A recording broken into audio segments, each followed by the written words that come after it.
Bem-vindos ao canal Sejam Santos, onde vamos explorar a vida e as obras dos santos mais inspiradores da história da Igreja Católica.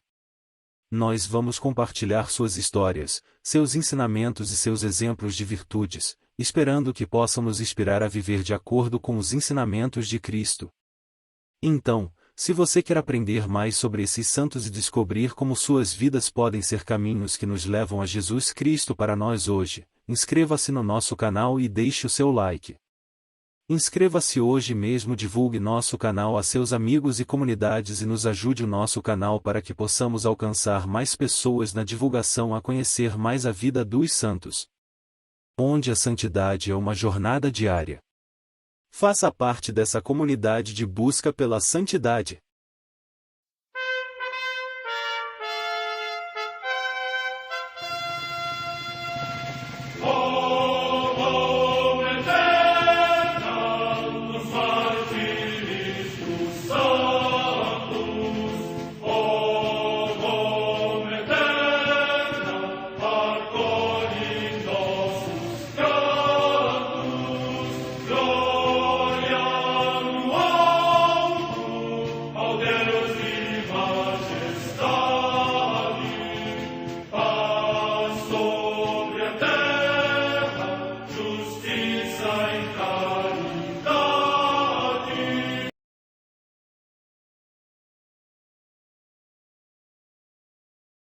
Ler a vida dos santos desperta em nós o desejo de seguir a Cristo.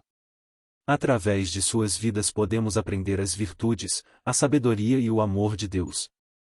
Cada santo nos oferece um modelo de vida a ser imitado, como diz São Paulo na carta aos Hebreus, capítulo 12, versículo 1. Estamos rodeados por uma nuvem de testemunhas. A Igreja foi fundada por nosso Senhor Jesus Cristo não apenas como uma instituição, mas uma autêntica família. Os santos mártires, confessores, doutores, as virgens, os santos pastores e todos os demais santos são realmente nossos irmãos que nos precederam no caminho da fé e já estão no céu, para onde também iremos nós, pela graça de Deus. Portanto, sede santos, assim como vosso Pai Celeste é santo. Mateus capítulo 5, versículo 48. Hoje, dia 27 de janeiro, celebra a Igreja a vida dessa grande santa, Santa Ângela de Mérice. História de Santa Ângela de Mérice. Ângela Mérice nasceu em Desenzano del Garda, norte da Itália, em 1470. Foi no período da Reforma da Igreja, no combate à doutrina luterana, e do Renascimento. Seus pais eram camponeses e muito religiosos. Desde pequena ela demonstrava inclinação à vida religiosa, dando preferência a leituras sobre a vida de santos. Provações. Ângela foi provada na vida desde a infância, ao ficar órfã de pai e mãe, e também perder sua irmãzinha, com quem tinha muita ligação.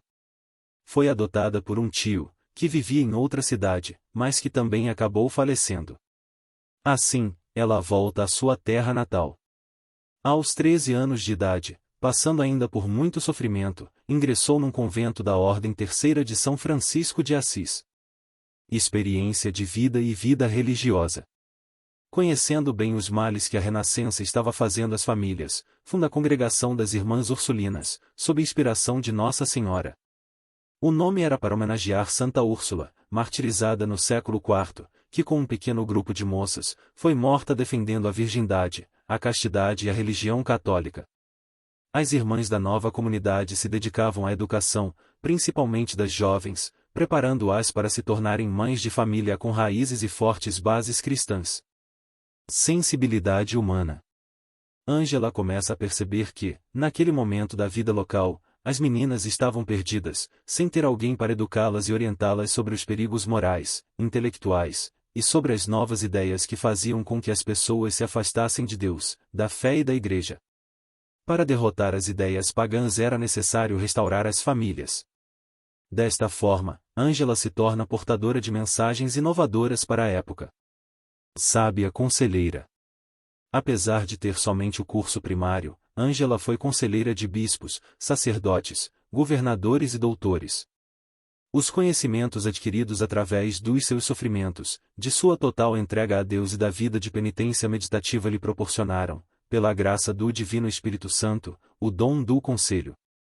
Trabalho revolucionário de evangelização. Ângela e mais 28 moças começam a ensinar o catecismo em toda a região.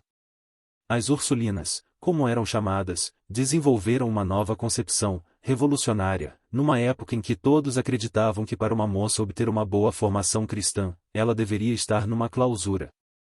Há acontecimentos extraordinários. Ângela discerniu que as Ursulinas deveriam se tornar uma congregação religiosa. Conta-se que, antes de dar início a esse projeto, indo a Roma, ela quis realizar uma peregrinação em Jerusalém. Porém, logo que chegou ficou cega e só conseguia ver espiritualmente os lugares sagrados que visitou. Na volta, ao parar numa cidade onde havia um crucifixo milagroso, rezou e recuperou a visão. A congregação e a morte de Ângela. Em 1525, depois de um encontro com o Papa Clemente VII, Ângela deu início oficial no processo de fundação da congregação, que foi implantada definitivamente na Brescia, em 1535. Neste mesmo local, Ângela morreu em janeiro de 1540, aos 75 anos de idade. Foi canonizada em 1807. Santa Ângela de Mérice é a protetora dos doentes, das pessoas com deficiência, dos males do corpo e da perda dos pais. Oração a Santa Ângela de Mérice. Ó Deus, que por meio de nossa Mãe Santa abençoou Santa Ângela, a fundar uma nova ordem de santas virgens para florescer na tua igreja, conceda, por sua intercessão, que possamos imitar suas virtudes angelicais, e abandonando todas as coisas terrenas, possamos ser considerados dignos da bem-aventurança eterna. Por Jesus Cristo, nosso Senhor. Amém. A Santa Madre Igreja celebra também nesse dia os santos. Em Sora, no Lácio, região da Itália, a comemoração de São Julião, mártir, que, segundo a tradição, sofreu o martírio no tempo do imperador Antonino. Morte no século II. Em Le Mans, na Gália Leonense, hoje na França, São Julião, considerado o primeiro bispo desta cidade. Morte no século III. Em Mariana, na ilha da Córcega, região da França, a comemoração de Santa Devota, Virgem e Mártir. Morte no ano 300. No mosteiro de Bodon, na região de Cisteron, atualmente na França, São Mário, abade. Morte no ano 550.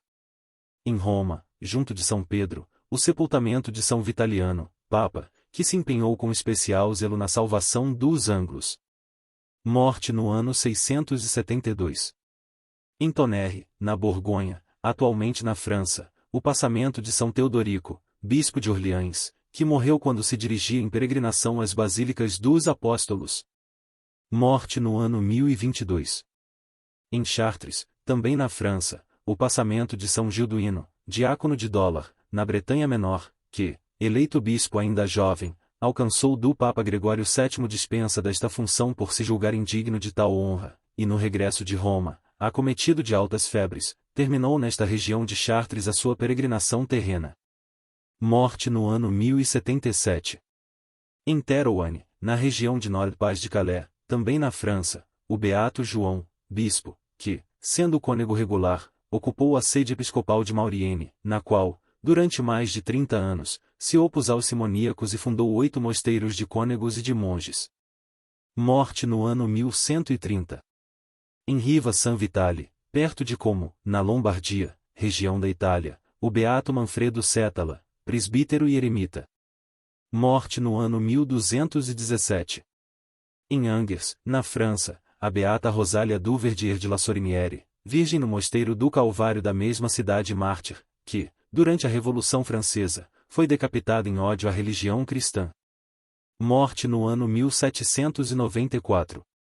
Em Pirmasens, na Renânia, região da Alemanha, o beato Paulo José Nardini, presbítero da diocese de Seyer, fundador da Congregação das Irmãs Franciscanas da Sagrada Família. Morte no ano 1862. Perto de Mengo, no Uganda, a Paixão de São João Maria, chamado Museu ou Ancião por causa da sua maturidade espiritual, que, sendo fâmulo do rei, quando professou a fé cristã não quis fugir à perseguição, mas espontaneamente declarou a sua fé em Cristo diante de Mvenga, primeiro-ministro do rei, e por isso morreu degolado, como última vítima desta perseguição.